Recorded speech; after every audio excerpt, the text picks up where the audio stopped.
تو نماز میں جو ہم التحیات پڑھتے ہیں، جب حضور اکرم صلی اللہ تعالیٰ علیہ وسلم روایت میں آتا ہے کہ معراج کی رات رب کی بارگاہ میں حاضر ہوئے، تو جو اللہ تبارک و تعالیٰ کے درمیان اور حضور علیہ السلام کے درمیان جو گفتگو ہوئی، جو مکالمہ ہوا، اسے التحیات کہتے ہیں، یعنی تشہد کہتے ہیں۔ جب حضور علیہ السلام اللہ تبارک و تعالیٰ کی بارگاہ میں حاضر ہوئے تو حضور علیہ السلام نے السلام علیکم نہیں کہا، کیوں کہ سلام اسے کیا جاتا ہے جو سلامتی کا حقدار ہو۔ یہاں اللہ تبارک و تعالیٰ تو خود سلامتیوں کا خالق ہے، خود پیکر سلام ہے، تو اللہ تبارک و تعالیٰ کو سلام کیسے کیا جاتا؟ تو حضور علیہ السلام نے اللہ تبارک و تعالیٰ کی بارگاہ میں عرض کی التحیات للہ والصلوات والطیبات، کہ اے اللہ تمام بدنی اور مالی عبادتیں تیرے ہی لیے ہیں، جو ہم بدنی عبادتیں کرتے ہیں، مالی عبادتیں ہیں، وہ تیرے ہی لیے ہیں۔ تو اللہ تبارک و تعالیٰ نے حضور علیہ السلام کے جواب میں یہ کہا السلام علیکہ ایھا النبی ورحمۃ اللہ وبرکاتہ، اے اللہ کے نبی آپ پر اللہ کا سلام اور برکتیں ہوں۔ اللہ اکبر۔ آگے یہاں یہ بات سنیے، حضور اکرم صلی اللہ تعالیٰ علیہ وسلم نے پھر عرض کیا، اب کمال دیکھیں حضور علیہ السلام کی محبت کتنی ہے اپنی امت سے، جو نہ بھولا ہم غریبوں کو رضا، یاد اس کی اپنی عادت کیجئے۔ ناظرین ذرا تصور باندھیں، اے عاشقان رسول ذرا تصور باندھیں کہ حضور اکرم صلی اللہ تعالیٰ علیہ وسلم کا ہم پر کتنا بڑا احسان ہے۔ ہم جتنا بھی ناز کریں اتنا ہی کم ہے، خدا کی قسم کہ حضور اکرم صلی اللہ تعالیٰ علیہ وسلم ہم سے کتنی محبت فرماتے ہیں۔ حضور علیہ السلام کا ہم پر کتنا بڑا احسان ہے کہ ہم جتنا بھی شکر ادا کر لیں اتنا ہی کم ہے۔ بس صرف اتنا کہہ سکتے ہیں، سر جھکا کے اور ہاتھ باندھ کے اتنا ہی کہہ سکتے ہیں کہ یا رسول اللہ تیری معراج کے تو جانے کہاں تک پہنچا، تیری معراج کے تو جانے کہاں تک پہنچا، میری معراج کے میں تیرے قدموں تک پہنچا۔ اللہ اکبر۔ تو حضور اکرم صلی اللہ تعالیٰ علیہ وسلم نے دوبارہ پھر رب کی بارگاہ میں عرض کیا السلام علینا وعلی عباد اللہ الصالحین، کہ اے اللہ ہم پر سلام ہو اور نیک بندوں پر سلام ہو، صالح بندوں پر سلام ہو۔ تو یہ اللہ تبارک و تعالیٰ نے اپنی امت کے نیک بندوں پر سلام کیا اور معراج کی رات اپنی امت کو یاد رکھا۔ اور راوی لکھتے ہیں کہ یہ مکالمہ جو تھا فرشتے سن رہے تھے، تو فرشتوں نے جب یہ سنا تو ہر فرشتے نے یہ کہا اشہد ان لا الہ الا اللہ واشہد ان محمدا عبدہ ورسولہ۔ اور ایک روایت میں آتا ہے کہ یہ کہا اشہد ان لا الہ الا اللہ وحدہ لا شریک لہ واشہد ان محمدا عبدہ ورسولہ۔ ہر فرشتے نے یہ گواہی دی کہ میں گواہی دیتا ہوں کہ محمد صلی اللہ علیہ وسلم اللہ کے بندے اور رسول ہیں، اللہ کے سوا کوئی عبادت کے لائق نہیں، محمد صلی اللہ تعالیٰ علیہ وسلم اللہ کے نیک بندے اور رسول ہیں۔ اللہ اکبر۔ آپ ذرا غور فرمائیں کہ حضور اکرم صلی اللہ تعالیٰ علیہ وسلم اپنی امت سے کتنی محبت فرماتے ہیں کہ معراج کی رات بھی ہمیں یاد رکھا، ہم کو یاد رکھا، ہمیں نہ بھولے۔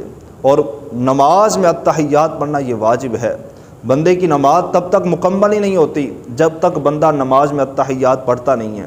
اگر جو ہے وہ جان بوجھ کے چھوڑ دیتا ہے تو پھر نماز واجب الاعادہ ہوتی ہے، اگر بھول کے چھوڑ دیتا ہے تو سجدہ سہو واجب ہو جاتا ہے، آخر میں وہ سجدہ سہو کرے گا تو اس کی نماز مکمل ہوگی، ورنہ نماز مکمل نہیں ہوگی۔ تو اس لیے ہم چاہتے ہیں نا اگر کہ ہمیں نماز میں لذت ملے، نماز میں جو ہے وہ ہمیں چاشنی نصیب ہو، ہم نماز پڑھیں تو ہمیں سرور آئے، نماز پڑھتے ہی ہمیں جو ہے وہ نماز کی لذت چاشنی نصیب ہو، تو ہمیں ان الفاظ کو ذہن میں رکھ کر ان کا جو ترجمہ ہے اپنے مائنڈ میں بٹھانا ہوگا، تو خدا کی قسم نماز کی لذت میں ملے گی، نماز کی چاشنی بھی نصیب ہوگی۔ حضرت شیخ عبدالحق محدث دہلوی رحمۃ اللہ تعالی فرماتے ہیں نا کہ جو لذت نماز میں موجود ہے وہ کسی اور جگہ موجود نہیں ہو سکتی۔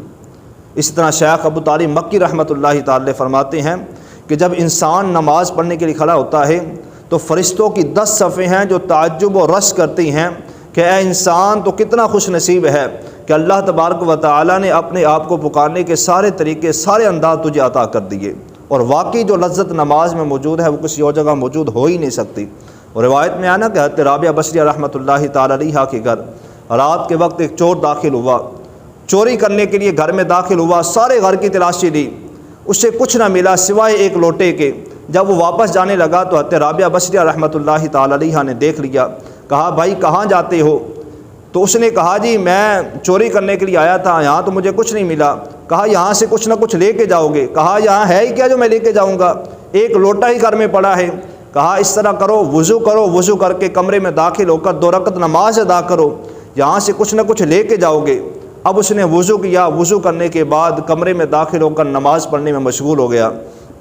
راوی لکھتے ہیں کہ حضرت رابعہ بصری رحمۃ اللہ تعالی علیہ یعنی رب کی بارگاہ میں ہاتھ اٹھا لیے، عرض کی یا مالک مولا، یہ میرے گھر چوری کرنے کے لیے آیا، اسے کچھ نہ ملا، اب میں نے اسے تیری بارگاہ میں کھڑا کر دیا ہے، اسے خالی ہاتھ نہ لٹانا۔ تو راوی لکھتے ہیں کہ رات کا آخری پہر ہے، پچھلا پہر ہے، تو رابعہ فرماتی ہیں کہ میں دیکھوں تو صحیح کہ وہ بندہ کر کیا رہا ہے، اتنی دیر ہو گئی ہے ابھی تک بائی نہیں آیا۔ تو آپ جب دیکھنے جاتی ہیں تو دیکھ کر یہ حیران رہ جاتی ہیں کہ وہ حالت سجدے میں ہے اور اپنے نفس کو ڈانٹ ڈانٹ کے کہہ رہا ہے کہ اے نفس یہ بتا، اگر کل بروز قیامت تجھے تیرے رب نے اپنے رحمت کے دروازے سے دور کر دیا تو کس کے دروازے پہ جائے گا؟ اس طرح وہ اپنے آپ کو ڈانٹ رہا ہے کہ اے نفس یہ بتا، اگر کل بروز قیامت تجھے تیرے رب نے اپنے رحمت کے دروازے سے دور کر دیا تو کس کے دروازے پہ جائے گا؟ اگر تو گناہوں کی گٹری لے کر رب کی بارگاہ میں حاضر ہو گیا اور تجھے اپنے رحمت کے دروازے سے دور کر دیا گیا، یعنی رب تعالیٰ اگر تجھے اپنے رحمت کے دروازے سے دور کر دے گا تو کس کے دروازے پہ جائے گا؟ اس طرح وہ اپنے آپ کو ڈانٹ رہا ہے اور روزاروں کی طرح روئے جا رہا ہے۔ سر سجدے سے اس نے اٹھایا تو حضرت رابعہ نے پوچھا کہ اے بندے بتا رات کیسی گزری؟ تو اس نے آگے سے جو ہے وہ عاجزی کے ساتھ یہ کہا کہ میں رب کی بارگاہ میں کھڑا ہو گیا، میں نے عاجزی اور انکساری کے ساتھ رب کی بارگاہ میں سر جھکا لیا، اللہ تبارک و تعالیٰ نے میری معذرت قبول فرما لی، مجھے اپنا قرب عطا فرما دیا اور میرے تمام گناہوں کو معاف فرما دیا۔ حضرت رابعہ رحمۃ اللہ تعالی علیہ فرماتی ہیں کہ اس کے بعد وہ شخص اپنے چہرے پہ پریشانی کے آثار لیے وہاں سے چلا گیا۔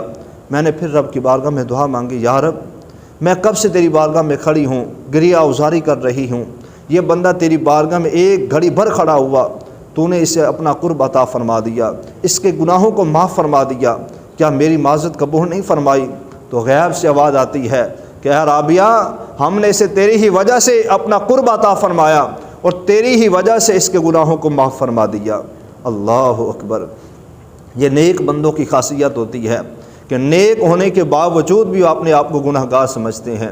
نگاہ ولی میں وہ تاثیر دیکھی، بدلتی ہزاروں کی تقدیر دیکھی۔ اپنے آپ کو نماز کا عادی بنائیں۔ خدا کی قسم جو لذت نماز میں موجود ہے نا، وہ کسی اور جگہ موجود ہو ہی نہیں سکتی۔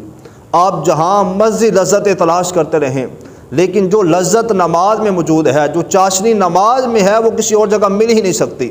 وہ ایک روایت میں آنا کہ جب بندہ نماز پڑھنے کے لیے وضو کرتا ہے اور وضو کرتے ہوئے چلو میں پانی لیتا ہے، چلو میں پانی لیتے ہی اللہ تبارک و تعالی بندے کے تمام گناہوں کو معاف فرما دیتا ہے۔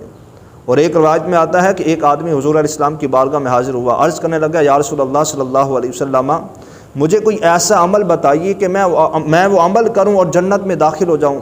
تو حضور علیہ السلام نے ارشاد فرمایا کم مؤذنا، تو مؤذن بن جا۔ اس نے عرض کی یا رسول اللہ صلی اللہ علیہ وسلم، وقت پہ آنا، سب نمازیوں سے پہلے آنا، وقت کا خیال رکھتے ہوئے اذان دینا، یہ میرے لیے بڑا مشکل کام ہے۔ تو وہ عرض کرتا ہے یا رسول اللہ لا استطیع، میں اس کی استطاعت نہیں رکھتا۔ وقت پہ آنا، سب نمازیوں سے پہلے آنا اور وقت کا خیال رکھتے ہوئے اذان دینا، یہ میرے لیے بڑا مشکل کام ہے۔ حضور علیہ السلام نے ارشاد فرمایا اچھا یہ نہیں کر سکتے، کم امامن، اچھا تو پھر امام بن جاؤ۔ اس نے پھر عرض کی یا رسول اللہ لا استطیع، یہ مرتبہ یہ ہوتا تو اس سے بھی بڑا ہے، یا رسول اللہ میں اس کی بھی طاقت نہیں رکھتا، میرے پاس اتنی طاقت نہیں ہے کہ میں امام بن سکوں۔ پھر حضور علیہ السلام نے ارشاد فرمایا اچھا یہ 2 کام نہیں کر سکتے نا، فقم بِإِذَا الْإِمَامِ، کہ امام کے پیچھے کھڑے ہونے والے بن جاؤ۔ اللہ اکبر۔ تو یہ حضور اکرم صلی اللہ تعالیٰ علیہ وسلم نے گویا میں یہ بتا دیا کہ اے میرے امتی، جنت میں داخلہ چاہتا ہے نا، یا تو مؤذن بن جا یا امام بن جا، اگر یہ 2 کام نہیں کر سکتا تو فقم بِإِذَا الْإِمَامِ، تو پھر امام کے پیچھے کھڑے ہونے والا ہی بن جا اگر جنت میں داخلہ چاہتا ہے۔ اور اذان دینے کی تو فضیلتیں میں کہتا ہوں بڑی زیادہ ہیں، بڑی کمال کی ہیں۔ اور روایت میں آتا ہے نا المؤذنون اطول الناس اعناقا یوم القیامہ، حضرت ابو ہریرہ رضی اللہ تعالیٰ عنہ راوی ہیں۔ آپ فرماتے ہیں کہ حضور اکرم صلی اللہ تعالیٰ علیہ وسلم نے ارشاد فرمایا المؤذنون اطول الناس اعناقا یوم القیامہ، کہ جو اللہ کی رضا حاصل کرنے کے لیے اذان دیتے ہیں کل بروز قیامت، انہیں جو ہے وہ ان کی گردنیں سب سے اونچی ہوں گی اور انہیں حضرت بلال حبشی رضی اللہ تعالیٰ عنہ کی قیادت میں داخل جنت فرمایا جائے گا۔ جو اللہ کی رضا حاصل کرنے کے لیے اذان دیتے ہیں کل بروز قیامت جب نفسا نفسی کا عالم ہوگا، ہر کسی کو اپنی اپنی پڑی ہوگی، ان لوگوں کی گردنیں سب سے اونچی ہوں گی جو اللہ کی رضا حاصل کرنے کے لیے دنیا میں رہ کر اذان دیا کرتے تھے۔ اللہ اکبر۔ تو اللہ پاک ہمیں بھی نماز پڑھنے کی توفیق عطا فرمائے۔ نماز ایک اہم فریضہ ہے، نماز ایک اہم عبادت ہے جو اللہ تبارک و تعالیٰ نے ہم پر فرض فرمائی۔ نماز کا ذکر اللہ تبارک و تعالیٰ نے 700 سے زیادہ مرتبہ قرآن پاک میں فرمایا۔ نماز اتنی اہم عبادت ہے کہ جو کسی سے چھپی ہوئی نہیں ہے، اور کل بروز قیامت روایات میں آتا ہے کہ بندے سے سب سے پہلے نماز کے بارے میں سوال کیا جائے گا۔